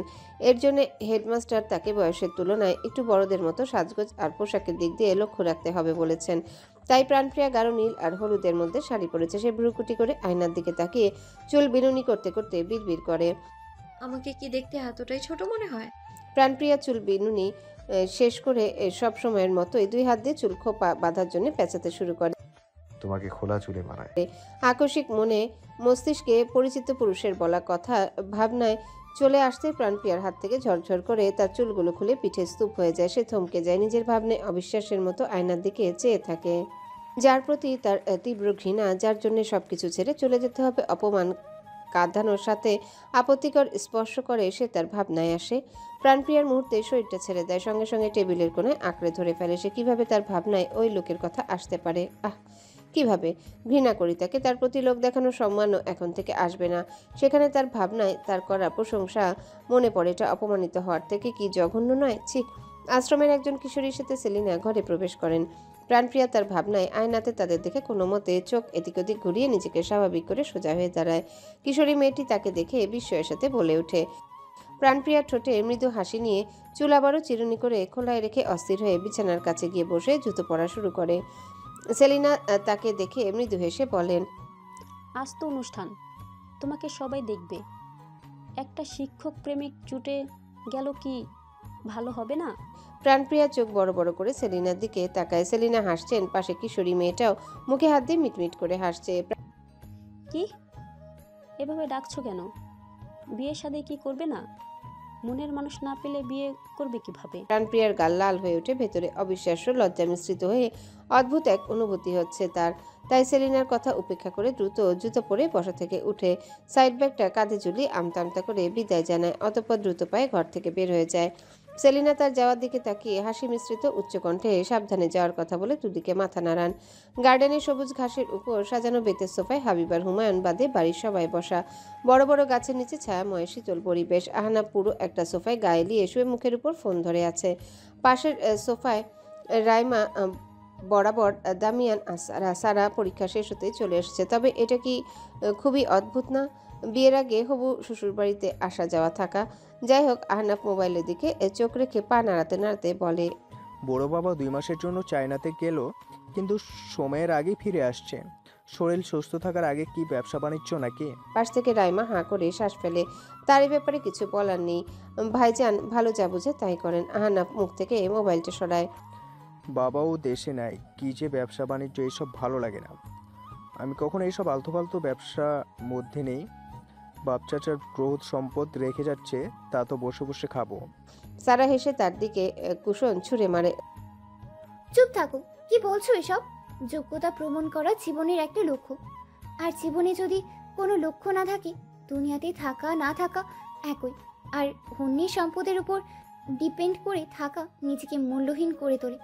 সব থেকেও না আছে জীবনের লক্ষ্য, যোগ্যতা, না আছে মূল্য। তুমি কি এমন জীবনযাপন করতে চাও নাকি? রাইমা ছেলেকে ধমক দিয়ে বলেন, বড় না হয়ে দিন দিন অবুঝ হচ্ছ। তোমার বাবা ঠিকই বলে। সারা তোমার থেকে ছোট হয়েও কত সুন্দর করে বুঝিয়ে বলল, এমন জ্ঞান বুদ্ধি নিয়ে চললে সারার মতো বুঝদার বউ কপালে জুটবে না। রাইমা ছেলের দিক থেকে চোখ সরিয়ে খুশি মনে সারা আর দামিয়ানের দিকে তাকান। উপরওয়ালা অবশ্যই জুরি নিখুঁতভাবে ভেবেচিন্তে ঠিক করে রাখেন। দামিয়ানের তিনজনের কথোপকথনের কোনো মনোযোগ নেই, তার সম্পূর্ণ মনোযোগ তার হাতের আইপ্যাডে। রাইমা জিজ্ঞাসা করেন তাকে, আজ তো স্কুলে অনুষ্ঠানে যাওয়ার কথা, কখন যাবে দামিয়ান? দামিয়ান আইপ্যাডের দিকে তাকিয়ে ব্যস্ত কণ্ঠে বলে, বিকেলে। ও, তাহলে সারাকেও নিজের সাথে নিয়ে যেও। বাসার আরেকজনেরও তো যাওয়ার কথা ছিল। দামিয়ান বিপরীতে নিশ্চুপ, সে নিজের কাজে ব্যস্ত। প্রাইমারি স্কুলের পাশে বিশাল বড় মাঠে প্যান্ডেল টাঙিয়ে অনুষ্ঠানের আয়োজন করা হয়েছে। সকাল 11টা থেকে পূর্বাচলের আশেপাশে মোট 5টা স্কুলের সব শিক্ষকরা এখানে উপস্থিত। ছাত্রছাত্রীরা এসেছে দুপুরের দিকে। এখন বেলা দুপুর গড়িয়ে বিকেলের ভাব। সময় কয়টা জানা নেই, দেখারও যেন কারো কাছে সময় নেই। শিক্ষকরা ছাত্রছাত্রীদের আর অনুষ্ঠানের আয়োজন সামলাচ্ছে। প্রাণপ্রিয়াও তাদের মধ্যে গাঢ় নীলের সাথে হলুদ রঙের শাড়ি, গলায় আইডি কার্ডের মতন কার্ড নীল রঙের ফিতায় ঝুলানো। সেখানে শিক্ষকদের নাম আর কিসের দায়িত্বে আছেন লেখা। প্রাণপ্রিয়া তাদের স্কুলের ছাত্রছাত্রীদের সারিবদ্ধ করে চেয়ারে বসিয়ে দাঁড়িয়ে আছে। হেডমাস্টার স্টেজে কিছু শিক্ষকদের সাথে কথা বলছেন। প্রাণপ্রিয়া সেদিকে দেখে আজ হেডমাস্টারের প্রশংসা করেছেন। তার পরিবারটি বড়দের মতো সাজগোজ দেখে প্রাণপ্রিয়া অবিশ্বাস্যভাবে হেসেছিল। ছাত্রছাত্রীদের পুরস্কার বিতরণের পূর্বে নাচ গানের আয়োজন করা হয়েছে অনুষ্ঠানে। তবে এই সকলে অপেক্ষায় আছে ইনভাইট করা চিফ গেস্টের জন্য। বিকালের সময় কিছুক্ষণের মধ্যে চলে আসবে, তাই কয়েকজন শিক্ষক হাতে ফুল নিয়ে দাঁড়িয়ে আছেন। প্রাণপ্রিয়া নিজ জায়গা থেকে ঘাড় ঘুরিয়ে প্যান্ডেলের গেটের দিকে তাকিয়ে তাকেও ফুল দেওয়ার কথা বলেছিলেন কিছু শিক্ষকেরা। সেই ইতস্তত মুখে অজুহাত দিয়ে না বলে দিয়েছে, ক্ষমতাবান অপরিচিত মানুষদের সামনে না যাওয়াই ভালো। প্রাণপ্রিয়ার ভাবনাটা মনে এক ঘৃণা ভরা জায়গা থেকে এসেছিল, যেখানে এক বিকৃত মস্তিষ্কের মানুষের দাগ লেগে আছে। তবে হ্যাঁ, সব মানুষকে এক পাল্লায় মাপা ঠিক না, তবুও সে চায় না। কালো রঙের কয়েকটা গাড়ি এসে থামে প্যান্ডেলের বাহিরে। ফুল নিয়ে দাঁড়িয়ে থাকা শিক্ষকরা ঠিকঠাকভাবে নিজ জায়গায় দাঁড়ায়। গাড়ি থেকে দামিয়ান আর সারা নামতে হেডমাস্টার গিয়ে হ্যান্ডশেক করেন এবং তাদের স্বাগত জানান। ফুল নিয়ে দাঁড়িয়ে থাকা শিক্ষকরা মুখে স্বচ্ছ হাসি নিয়ে ফুল এগিয়ে দিতে নিলয়তা হাতে নিয়ে তাদের পিছু পিছু হাঁটতে থাকে। প্যান্ডেলের ভেতর দুদিকে সারিবদ্ধভাবে চেয়ার রাখা, মাঝ দিয়ে স্টেজে যাওয়ার রাস্তা। এক এক করে ইনভাইট করা বাকি গেস্টরাও চলে এসেছে। প্রাণপ্রিয়া নিজ জায়গায় দাঁড়িয়ে আছে। তার ভাবমূর্তি বোঝা মুশকিল, বুঝতে পারছে না এখানে লোকটাকে দেখে তার ভাবভঙ্গি কেমন হওয়া উচিত। তার কাছে মনে হচ্ছে হঠাৎ এক বালতি ঠান্ডা পানি শরীরে কেউ ঢেলে দিল। সে জানতো হুমায়ুন আবরারের বদলে হাবিব আবরার আসবে, কিন্তু এই লোক। সকল গেস্ট স্টেজে উঠে অনুষ্ঠান শুরু হওয়ার আগে তাদের এক একজনের ভাষণ দেওয়া শুরু হবে, কিন্তু এর মধ্যে উপস্থিত সবার নজর কাটছে দামিয়ান আস্তারা। বিত্তবান পরিবারের ছেলেমেয়েদের কাছ থেকে দেখার শখ কার না থাকে। প্রাণপ্রিয়া দামিয়ানের দৃষ্টি থেকে আড়াল হওয়ার জন্য কিছুটা দূরে গিয়ে মানুষের ভিড়ের মাঝে গিয়ে দাঁড়াতে তার স্কুলের দুজন শিক্ষিকা তাকে দেখে বলে ওঠে, এখানে দাঁড়ালে কেন? সামনের গেস্টদের বাসায় চেয়ারগুলো ঠিকঠাক রাখতে হবে না? তাহলে তো বাচ্চারা নষ্ট করে ফেলবে। প্রাণপ্রিয়ার মুখে কিঞ্চিত অস্বস্তি, কিছুটা আমতা আমতা করে মাথা নত করে ফেলে। তুমি সামনে গিয়ে দাঁড়াও, এখানে দাঁড়িয়ে থেকে কোনো লাভ নেই, হেডমাস্টার দেখলে পরে বকবে। দুজন শিক্ষিকা চলে যায়। প্রাণপ্রিয়া হতাশ শ্বাস ফেলে। ধূসর রঙের কোট প্যান্ট পরা সুদর্শন দামিয়ান ফর্মাল গেটআপে সবার আকর্ষণ কেড়ে নিয়েছে, সাথে হালকা রঙের শাড়ি পরা সারা। দুজনেই নিখুঁত দম্পতি হওয়ার প্রশংসায় প্রাণপ্রিয়ার কানে ফিসফিস শব্দে যাচ্ছে। পাশে শিক্ষক শিক্ষিকাদের ভাষণ শুনতে শুনতে মুখে তাদের একই কথা। প্রাণপ্রিয়া তাচ্ছিল্য দৃষ্টিতে দামিয়ানকে এক নজর দেখে কিছু একটা বিড়বিড় করে মুখ কালো করে দৃষ্টি সরিয়ে ফেলে। ঘণ্টাখানেক সময় ভাষণ, নাচ, গান, মঞ্চনাটকে পার হয়। দামিয়ান আসার পর থেকে তার ভাবভঙ্গি খুবই স্বাভাবিক। বিনয়ের সাথে সকলের সাথে কথাবার্তা পরিচয় হচ্ছে। তার এমন একটা ভাব যেন সারা আর নিলয় বাদে কারোর সাথে পরিচিতি নয়, বা প্রাণপ্রিয়া নামে মেয়ে তার চোখের সামনে দাঁড়িয়ে আছে, যাকে সে খুব ভালোভাবে চেনে। তার সাথেও পাশে বসা সারা অনেকবার এটা কৌতূহল হয়ে লক্ষ্য করেছে। ব্যাপারটা স্বাভাবিক নাকি অস্বাভাবিক সে ধরতে পারছে না। স্টেজে ভাষণ শেষ হওয়ার পর যখন তারা নেমে তাদের বসার জন্য ব্যবস্থা করে রাখা চেয়ারগুলো সামনে এগিয়ে এসে দাঁড়ায়, তখনই প্রাণপ্রিয়াকে চোখে পড়ে তার অস্বস্তি হাসপাসের সাথে কিছুটা জড়সড় হয়ে দাঁড়িয়ে আছে। তবে মেয়েটা নিজেকে স্বাভাবিক রাখার চেষ্টা করছিল। সবার চোখে সবই পড়ছিল এবং সে প্রাণপ্রিয়ার সাথে কথা বলেছিল। তবে দামিয়ান তার সঙ্গে দাঁড়িয়ে থেকেও অন্যদিকে ব্যস্ত ছিল। আজ তার চোখ মেয়েটিকে দেখছিল না। আচ্ছা, এমনটা কি স্বাভাবিক?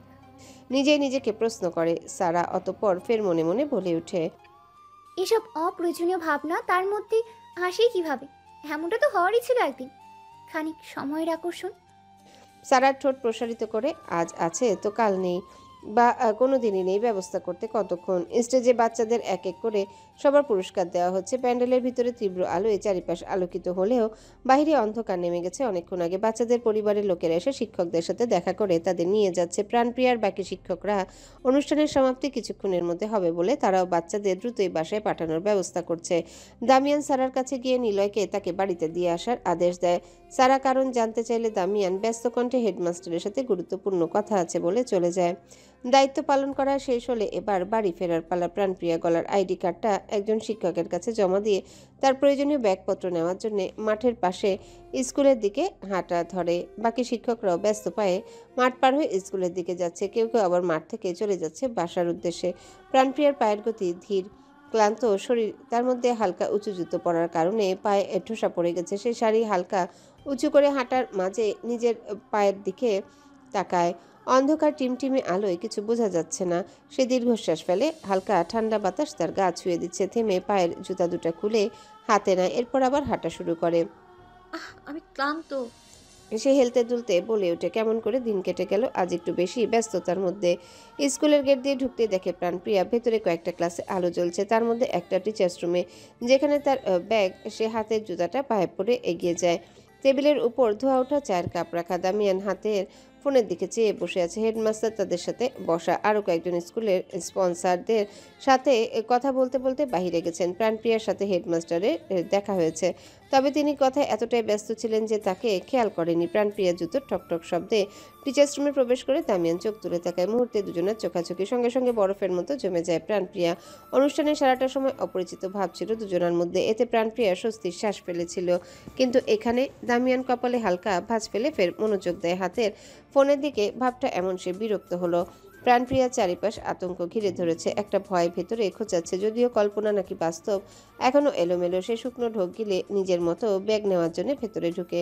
দামিয়ান স্বাভাবিকভাবেই ফোনের দিকে চেয়ে পায়ের উপর পা তুলে পা নাড়াতে থাকে। প্রাণপ্রিয়া দ্রুত এগিয়ে তার ব্যাগ হাতে নিতেই দামিয়ান বলে ওঠে, কতটা ম্যানারলেস মেয়ে তুমি।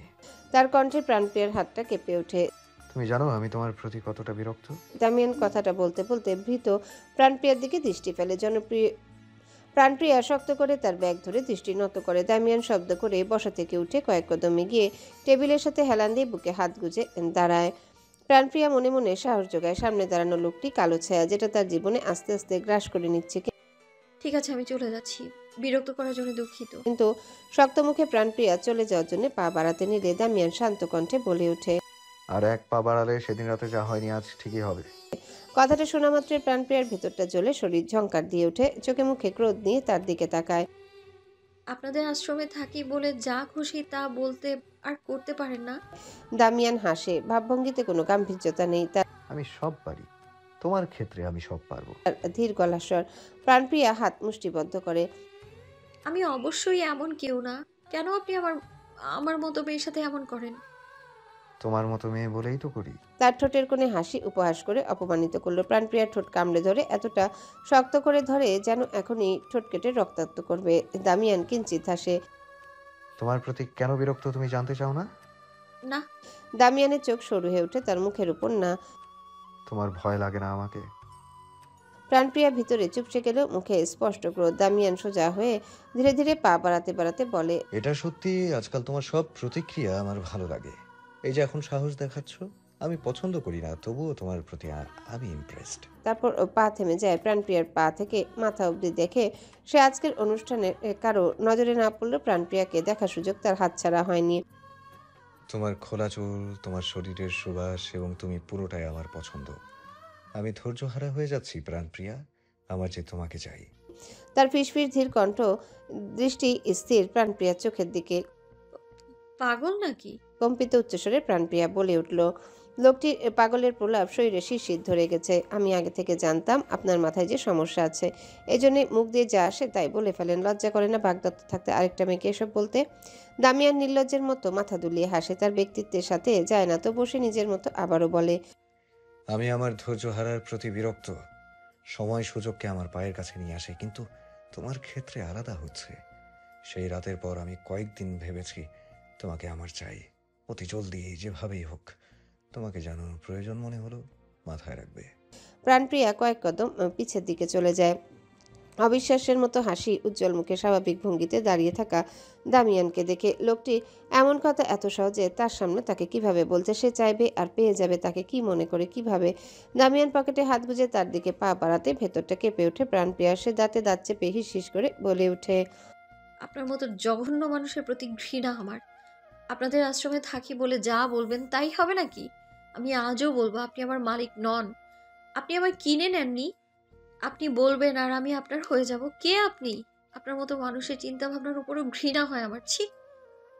শেষের কথাটা প্রাণপ্রিয়া উচ্চস্বরে চেঁচিয়ে বলে এক মুহূর্ত দাঁড়ায় না, সোজা টিচার্স রুম থেকে বের হয়ে যায়। চোখের পলকে সময়ের সাথে দিন কেটে যায়, কিভাবে টেরই পাওয়া যায় না। অনুষ্ঠানের পর আজ কয়েকদিন কেটে গেছে। প্রতিদিনের মতো আজকের আশ্রমের মহলটা একই, যে যার কাজে ব্যস্ত। তবে আজ প্রাণপ্রিয়া স্কুলে যায়নি। আজ তার ইউনিভার্সিটি ভর্তি পরীক্ষার ফর্ম ফিল আপ করতে যাবে। এর জন্য স্কুল থেকে ছুটি নিয়েছে। ফর্ম ফিল আপ করতে হবে, সময়ের ব্যাপার আছে। এটা তার সাথে মিসেস সেলিনাও যাবেন বলেছেন। তাই দুজন রেডি হয়ে মিস্টার রহমানের কাছে বলে আশ্রমের গেট দিয়ে বের হয়ে রাস্তায় হাঁটা শুরু করে। সকালে মনোমুগ্ধকর পরিবেশ, সময়ও বেশি হয়নি 10টা ছুঁই ছুঁই। দুজন হাঁটছে পায়ে তাল মিলিয়ে। প্রাণপ্রিয়া মিনমিন করে, তুমি না আসলেও পারতে আন্টি, আমি একাই যেতে পারতাম। রাস্তাঘাট তো চেনাই আছে আমার। সেলিনা ধমকে ওঠেন, বেশি কথা বলো তুমি। আজ পর্যন্ত রোড পার হওয়ার মতো রাস্তায় গিয়েছো? সব সময় তো গাড়ি দিয়ে চলাচল করো, আজ মেন রোড পার হয়ে গাড়িতে উঠতে হবে। কিশোরীকাল থেকে আমরা দায়িত্ব বড় হয়েছো, আমার দায়িত্বে বড় হচ্ছ, এখন যুবতী হচ্ছ, তো কি আমার দায়িত্ব শেষ হয়ে গেছে? প্রাণপ্রিয়া হা করে শ্বাস ফেলে। সময়ের সাথে তার এখান থেকে চলে যাওয়ার সময়ও ঘনিয়ে এসেছে। হোস্টেল খোঁজা, চাকরি খুঁজে কত কিছু ব্যবস্থা করতে হবে। প্রাণপ্রিয়া আর চোখে সেলিনার দিকে তাকায়। কালো বোরখার সাথে সবুজ রঙের ওড়না মাথায় ঘোমটার মতো জড়িয়ে নিয়েছে। আশ্রমে এখনো জানানো হয়নি, বুঝতে পারে না কিভাবে বলবে, কিন্তু খুব জলদি তার এখান থেকে যেতে হবে।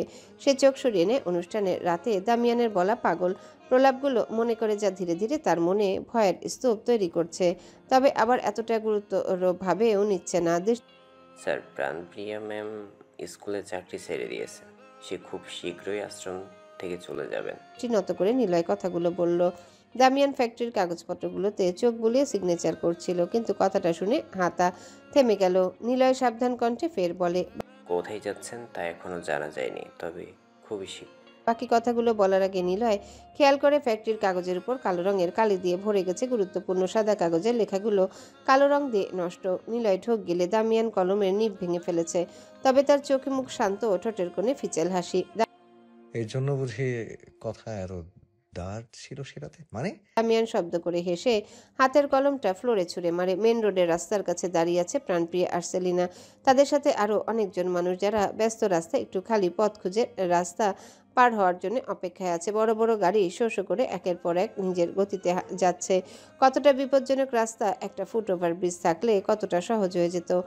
সেলিনা প্রাণপ্রিয়াকে সাবধান কণ্ঠে বলেন, বাম দিক থেকে গাড়ি আসছে, তাই বাম দিকে চোখ রাখবে, এরপর ডান দিকে, আর হাত ধরে রাখবে, ঠিক আছে? প্রাণপ্রিয়া ওপর নিচ মাথা নাড়ে। অতঃপর রাস্তা কিছুটা খালি হলে যতজন মানুষ ছিল সবার সাথে তারা দ্রুত পায়ে প্রথম রোড পার হওয়া শুরু করে সাবধানে। এরপর পরের রোড যখন পার হতে নিবে তখনই হঠাৎ প্রাণপ্রিয়ার চোখের সামনে কিছু একটা ঘটে যায়, যেটা ছিল কল্পনার বাইরে। সে একটা চিৎকার দিয়ে আন্টি বলে সেখানে স্তব্ধ। কিশোরী কাল থেকে যে মেয়েটাকে দায়িত্ব নিয়ে বড় করেছেন, সে কি তার যুবতী বয়সে দায়িত্ব ভুলে যাবে? ধমক কণ্ঠে সেলিনা আসার পথে প্রাণপ্রিয়াকে বলেছিলেন। স্তব্ধ প্রাণপ্রিয়া টলমলে চোখে রাস্তার মাঝে পড়ে থাকা রক্তাক্ত সেলিনাকে দেখে নিজেকে ধরে রাখতে পারছেন না। তার দুনিয়া ঘুরছে, চারিপাশ অন্ধকার হয়ে আস্তে আস্তে সে পিচঢালা রাস্তায় ঢলে পড়ে। তার চোখ দুটো খোলা, চোখের কার্নিশে অশ্রু গড়িয়ে পড়ছে। খানিকক্ষণ আগে পথচারীদের সাথে রাস্তা পার হওয়ার মাঝে আকস্মিক একটা গাড়ি এত দ্রুত গতিতে চলে আসতে থাকে যে বাকিরা পার হয়ে গেলেও প্রাণপ্রিয়া আর সেলিনা রাস্তায় রয়ে যায়। দ্রুত গতিতে আসা গাড়িটি সেলিনার চোখে পড়ে। তিনি প্রাণপ্রিয়াকে এক ধাক্কায় দূরে ফেলে, কিন্তু তিনি আর পার হতে পারে না। সবার চোখের সামনে অনেকটা দূরে ছিটকে গিয়ে পড়ে তার নিথর রক্তাক্ত শরীর। আকস্মিক জোরে ধাক্কায় প্রাণপ্রিয়া কিছু না বুঝে উঠে নিজেকে রাস্তায় পড়া থেকে সামলে নিয়েছিল, কিন্তু পরিস্থিতি কলিজাটা ফেটে যাওয়ার মতো। আশেপাশে মানুষের মুখে আহাজারি চিৎকার, দৌড়ে সেলিনার দিকে যাচ্ছে প্রাণপ্রিয়া। চারিপাশ যেন শব্দহীন, শরীর নিস্তেজ হয়ে একদৃষ্টিতে শুধু মানুষের ভিড়ের মাঝে আড়াল হয়ে যাওয়া রক্তমাখা সেলিনার হাতটা দেখছে। তবে প্রতিটা চোখের পলকে সবকিছু ঝাপসা হয়ে ওঠে। তার দিকেও মানুষ দৌড়ে এগিয়ে আসতে থাকে। অতঃপর সময় কয়টা হবে জানা নেই। মেন রোডের কাছাকাছি একটা হাসপাতালে এমার্জেন্সিতে ভর্তি করেছে সেলিনাকে। আশ্রমে খবর অনেকক্ষণ আগেই পৌঁছে গিয়েছিল। রহমান অসুস্থ শরীর নিয়ে চুপচাপ হাসপাতালের করিডোরে মাথায় হাত দিয়ে বসে আছেন। তার নোংরা পোশাক, উস্কো খুস্কো পাকা চুল দেখে ভেতরের হাল কেমন হবে বোঝা যাচ্ছে। প্রাণপ্রিয়া হাসপাতালের বেডে শুয়ে আছে। অতিরিক্ত মস্তিষ্কে চাপ নিতে না পারার কারণে জ্ঞান হারিয়ে ফেলেছিল। তবে এখন চোখ দুটো টেনে খোলার চেষ্টা করে, কিন্তু তীব্র আলো আর ফিনাইলের গন্ধে নাক মুখ চোখ সাথে সাথে কুঁচকে ফেলে। তখনই একজন নার্স জিজ্ঞাসা করে ওঠে, এখন কেমন অনুভব করছেন আপু? নার্সটির প্রশ্নে প্রাণপ্রিয়া চট করে তার চোখ খুলে তীব্র আলোয় সমস্যা হলেও মিটিমিটি চোখে আশেপাশে দেখে। হল রুমের মতো পাশে কয়েকটা বেডে রোগীরা শুয়ে আছে। কিছুক্ষণ প্রাণপ্রিয়া বোঝার চেষ্টা করে সে এখানে কেন। তবে যখন চোখের সামনে সেলিনা আন্টির অ্যাক্সিডেন্টে ভেসে উঠে ধাপ করে শোয়া থেকে উঠে বসে, সঙ্গে সঙ্গে তার হাত পায়ে কম্পন উঠে যায়। তার ভেতরটা ভারী হয়ে যায়, এখনই যেন ছিঁড়ে যাওয়ার উপক্রম। চোখ দুটোতে টলমলে পানি নিয়ে অস্থির হয়ে বেড থেকে নেমে বিড়বিড় করে পাগলের মতো বলা শুরু করে, আমার আমার কোথায় আন্টি? আমার আন্টি কোথায়? আমার আন্টি কোথায়? নার্সটি প্রাণপ্রিয়াকে উত্তেজিত হতে দেখে থামানোর চেষ্টা করে, কিন্তু প্রাণপ্রিয়াকে যেন থামানো দেয়। সে রুম থেকে বের হয়ে শব্দ করে কান্না করতে করতে করিডোরে দাঁড়িয়ে থাকা সবার কাছে আন্টি কোথায়, আন্টি কোথায় উচ্চস্বরে জিজ্ঞাসা করতে থাকে। নির্বিকার ভঙ্গিতে মাথায় হাত দিয়ে বসে থাকা রহমান হঠাৎ প্রাণপ্রিয়ার কান্নামাখা কণ্ঠ শুনে সেও অস্থির হয়ে মাথা তুলে পাশে তাকায়। এলোমেলো অবস্থায় প্রাণপ্রিয়া সবার কাছে সেলিনার খোঁজ করছে। রহমান ভেতর থেকে আরো ভেঙে যায় মেয়েটার অবস্থা দেখে। তিনি অতি কষ্টে মুখ দিয়ে আওয়াজ বের করে, প্রিয়ামা। এদিকে প্রাণপ্রিয়ারও চোখে পড়ে রহমানকে। আঙ্কেল, সে হু হু করে কেঁদে দ্রুত কাছে গিয়ে রহমানের হাত ধরে ফ্লোরে বসে পড়ে। উপরওয়ালা আন্টির সাথে এমন কেন করলো আঙ্কেল? আন্টির সাথে এমন কেন হলো? আন্টি কিছু হয়ে গেলে আমি কি করব? আমি পাগল হয়ে যাব আঙ্কেল, পাগল হয়ে যাব আমি। প্রাণপ্রিয়া রহমানের হাতে মাথা টিকিয়ে ডুকরে কাঁদছে। আশ্রমে আসার পর থেকে সেলিনাকে নিজের মায়ের চোখে দেখেছে প্রাণপ্রিয়া, যিনি সবসময় একজন মায়ের মতোই তার দায়িত্ব পালন করছেন, এবং অ্যাক্সিডেন্ট হওয়ার সময়ও নিজের জীবনের আগে প্রাণপ্রিয়ার জীবন রক্ষা করা আগে ভেবেছেন। তাহলে প্রাণপ্রিয়া কিভাবে সহ্য করবে সেলিনার এই অবস্থা? রহমান দীর্ঘশ্বাস ফেলেন। তার চোখ দুটো লাল হয়ে গেছে। মেয়েটাকে কিভাবে বুঝ দিবে বুঝতে পারছে না। সেলিনাকে সে নিজেও ছোট বোনের মতো দেখেছেন, তারও ভীষণ কষ্ট হচ্ছে। তিনি তার আরেক হাত প্রাণপ্রিয়ার মাথায় রেখে কম্পিত কণ্ঠে বলেন, ওপরওয়ালার কাছে দোয়া কর প্রিয়ামা, তিনি সব কিছু ঠিক করার মালিক। এখন যা চাওয়ার তার কাছে থেকে চাইতে হবে। প্রাণপ্রিয়ার হেঁচকি উঠে গেছে, কান্না থামছে না তার কোনোভাবেই। সেলিনার এই অবস্থা মেনে নেওয়ার মতো না। অপারেশন থিয়েটার থেকে দুজন ডাক্তার বের হয়ে নার্সদের বলা শুরু করে, এই রোগীকে এখানে রাখা রিস্ক, অন্য হাসপাতালে পাঠানোর ব্যবস্থা করুন। রহমান আর প্রাণপ্রিয়া দুজনই ডক্টরের দিকে দৃষ্টি ফেলে তাদের ভেতরটা চেপে ধরে। শরীরের কম্পন তাদের সামনে থাকা যে কেউ দেখতে পাবে। সেলিনা মাথায় প্রচণ্ড আঘাত পাওয়ার ফলে অতিরিক্ত রক্তপাত হচ্ছে, নাক দিয়ে রক্ত পড়া বন্ধ হচ্ছে না, সাথে এক হাত ভেঙে খুবই ভয়ঙ্কর অবস্থা। এখানে বেশিক্ষণ থাকলে মারা যাওয়ার সম্ভাবনা আছে। আমার কাছে ভীষণ খারাপ লাগছে সেলিনার জন্য। শুনেছি খুব খারাপ অবস্থা, হাসপাতাল বদলানো হয়েছে। চোখে মুখে দুঃখ প্রকাশ করে বললেন রাইমা। দামিয়ান খোলা বারান্দার রেলিংয়ের সাথে হেলান দিয়ে চেক বুকে সাইন করে নিলয়ের কাছে দিয়ে বলে, মিস্টার রহমানের কাছে দেবে। আরও সাহায্য প্রয়োজন হলে আমাকে অবশ্যই জানাতে বলবে। নিলয় মাথা নাড়ায় ওকে স্যার। সে চেক বুক নিয়ে চলে যায়। দামিয়ান ঘুরে নিচের গার্ডেনের দিকে দৃষ্টি ফেলে। কয়েকজন সার্ভেন্ট বাগানে ঝোপঝাড় পরিষ্কার করে গোলাপের চারা লাগাচ্ছে। রাইমা দামিয়ানের পাশে এসে দাঁড়ায়। তোমার বাবা আর ছোট বাবাকে কি এই দুঃসংবাদ দেওয়া হয়েছে? দামিয়ান রেলিংয়ে দু হাত রেখে গম্ভীর কণ্ঠস্বর শুধায়। প্রয়োজন নেই, তারা দেশের বাইরে বাংলাদেশ আসলে জানানো যাবে। রাইমা হাঁ করে শ্বাস পেলে। তুমি যা ভালো বুঝো। কি আর বলো, অসহায় মানুষ, তার মধ্যে এত বড় দুর্ঘটনা। তাদের ফান্ডে যে পরিমাণ টাকা আছে সব সময় সাহায্য করার জন্য হাত বাড়িয়ে রাখো। দামিয়ান গার্ডেনের দিকে দৃষ্টি রেখে হালকা মাথা নাড়ায়। সেলিনাকে পূর্বাঞ্চলের আরেকটা হাসপাতালে জরুরি বিভাগে ভর্তি করানো হয়েছে। রহমান আর প্রাণপ্রিয়া দুজনে এখনও একসাথে বসা। সেই সকালের দুর্ঘটনা এখন পর্যন্ত খাওয়া দাওয়া কিছু নেই। মুখ শুকিয়ে চোখ গর্তে চলে গেছে। অতিরিক্ত দুশ্চিন্তায় মাথাটা ফেটে যাওয়ার মতো অবস্থা। নিলয় ব্যাংক থেকে ক্যাশ টাকা উঠিয়ে দায়িত্বের সাথে প্রথমে আগের হসপিটালের বিল পরিশোধ করে এরপর বাকি টাকা রহমানের হাতে দিয়ে দামিয়ানের বলা কথা বলে ডক্টরের সাথেও কথা বলে গেছে। রহমান প্রাণপ্রিয়াকে বলেন, তুই চলে যা, আশ্রমের বাচ্চারা একা সব কিছু ওরা সামলে থাকতে পারবে না। আমি আছি এখানে, সেলিনার কিছু হবে না। আমি সব খবর তোমাকে ফোনে জানাবো। তুমি চলে যাও, আমাদের দায়িত্ব ভুলে গেলে চলবে না। প্রাণপ্রিয়া ঠোঁট কামড়ে ধরে, মুখ ফ্যাকাশে হয়ে গেছে। তার এলোমেলো চুলগুলো মুখের উপর পড়ে আছে। অতিরিক্ত কান্না করার ফলে গলা বসে গেছে। কোনো রকম ভাঙা গলায় পড়ে যাওয়ার কথা বললে রহমান তাকে নানানভাবে বুঝিয়ে সুঝিয়ে পাঠিয়ে দেন। সময়ের সাথে রাত গভীর হচ্ছে। আশ্রমের ভেতর চারিপাশ নিস্তব্ধতা। প্রতিটা বাচ্চার মুখের দিকে তাকানো যাচ্ছে না। প্রাণপ্রিয়া আসার পর সবগুলো একসাথে তাকে জড়িয়ে ধরে কেঁদেছিল। ছোট থেকে একটা পরিবারের মতো থেকেছে তারা, কারো প্রতি কারো টান কম না। সেখানে এতিম বাচ্চাদের মা রূপী ছিল সেলিনা। প্রাণপ্রিয়ার বুক ফেটে কান্না আসলেও চোখ দিয়ে এক ফোঁটাও জল গড়িয়ে পড়ছে না। হয়তো সকাল থেকে কাঁদতে কাঁদতে চোখের জল ফুরিয়ে গেছে। রহমান হাসপাতাল থেকে ফোন দিয়েছিলেন। সেলিনার রক্ত পড়া বন্ধ হয়েছে, তবে আইসিইউতে ভর্তি, অচেতন অবস্থায় পড়ে আছেন। রহমান আল্লাহর কাছে তার জন্য শুধু দোয়া করতে বলেছেন। সময় আপন গতিতে চলছে, তবে সময় চলার পথে কত ঘটনাই না ঘটে যায়। তার মধ্যে সেলিনার হৃদয় বিদায়ক সড়ক দুর্ঘটনা। এই দুর্ঘটনার পর 5-6 দিন কেটে গেছে। আশ্রমের পরিবেশ এখনো নিস্তব্ধতার ঘোর কাটাতে পারেনি। ওই যে বলে না, আপন হতে হলে রক্তের সম্পর্কের প্রয়োজন নেই। দিনের পর দিন একসাথে থাকা রক্তের সম্পর্কে থেকেও মাঝে মাঝে এক গভীর সম্পর্কে পরিণত হয়। তাদের আবার একে অপরের টান, দুঃখ, কষ্ট আপন সম্পর্ক থেকেও শক্তিশালী হয়ে থাকে। তবে দুঃখের সময়গুলোর সাথে নিজেকে মানিয়ে শক্ত হতে হয়। একসময় বড়দের হাত যেমন নিজের মাথার উপরে থাকে, কিছু পরিস্থিতিতে নিজেকে বড় বানিয়ে দায়িত্বের সাথে নিজের হাতটাও ছোটদের মাথায় রাখতে হয়। প্রাণপ্রিয়ার ক্ষেত্রে এমনটাই হলো। দায়িত্ব যেন একটা চক্রের মতো, অবশ্যই যে কোনো পরিস্থিতিতে থেমে থাকা চলবে না। আশ্রমে সেলিনা আর রহমানের অনুপস্থিতিতে যদিও মহিলা আশ্রমের দায়িত্বের জন্য দেওয়া হয়েছে, কারণ প্রাণপ্রিয়া বয়সে ছোট, একা হাতে সব সামলাতে পারবে না। সে যতটুকু দায়িত্বের মধ্যে আছে মন শক্ত করে পালনের সাথে হাসপাতালে সেলিনার নিয়মিত খবর নিতে ভুলছে না। সেলিনার জ্ঞান ফিরলেও তার অবস্থার কোনো পরিবর্তন হয়নি। রহমান হাসপাতালে থাকছেন, শুধু প্রয়োজনে আশ্রমে কয়েক ঘন্টার জন্য আসেন, এরপর আবার চলে যান। দিনগুলো এভাবেই কেটে যাচ্ছে। সুফিয়া আশ্রমের গেট দিয়ে প্রবেশ করেন। সদর দরজার কাছে বসে প্রাণপ্রিয়া আনমনে নানান ভাবনা ভাবছিল। সুফিয়া এগিয়ে এসে জিজ্ঞাসা করেন, এভাবে বসে আছো কেন প্রিয়া? আকস্মিক ভাবনার মাঝে সুফিয়া আন্টির কথা শুনে চমকে উঠে প্রাণপ্রিয়া। ও আন্টি, আপনি? সুফিয়া পাশে বসেন। সেলিনাকে দেখতে হাসপাতালে গিয়েছিলাম, আর শরীরের অবস্থা কোনো উন্নতি নেই। হঠাৎ কি থেকে কি হয়ে গেল? সুফিয়া হা করে শ্বাস ফেলেন, অতঃপর জিজ্ঞাসা করেন, তোমাদের আশ্রমের সব কিছু ঠিক আছে? হ্যাঁ। শুনেছি দুজন নতুন মহিলা আশ্রমের দায়িত্ব দিয়েছেন, তারা কোথায়? ভেতরেই আছে, রান্না করছেন হয়তো। এটা ভালো হয়েছে। এতগুলো বাচ্চা দেখাশোনার চারটেখানে কথা না। তুমিও তো এতটাও বড় হও। যাই হোক, হাসপাতাল রহমান ভাইয়ের মুখটা খুবই শুকনো লাগছিল। জিজ্ঞেস করলে বললেন বেসরকারি হাসপাতাল না হলেও টাকার প্রয়োজন আছে। আশ্রমে ফান্ডের টাকা আর কত, সেগুলো বাচ্চাদের জন্য। তার মধ্যে সেলিনার শরীরের অবস্থা উন্নতির দিকে না, কখন কি হয়ে যায় বলা যাচ্ছে না। কথাগুলো বলার সাথে সুফিয়া প্রাণপ্রিয়ার মাথায় হাত বুলিয়ে দেন। অতি দ্রুত সাহায্যের প্রয়োজন হবে। সেলিনার, তুমি পারলে আবরার মেনশনে গিয়ে সাহায্যের কথা বলো। তারা অবশ্যই ব্যবস্থা করে দিবেন।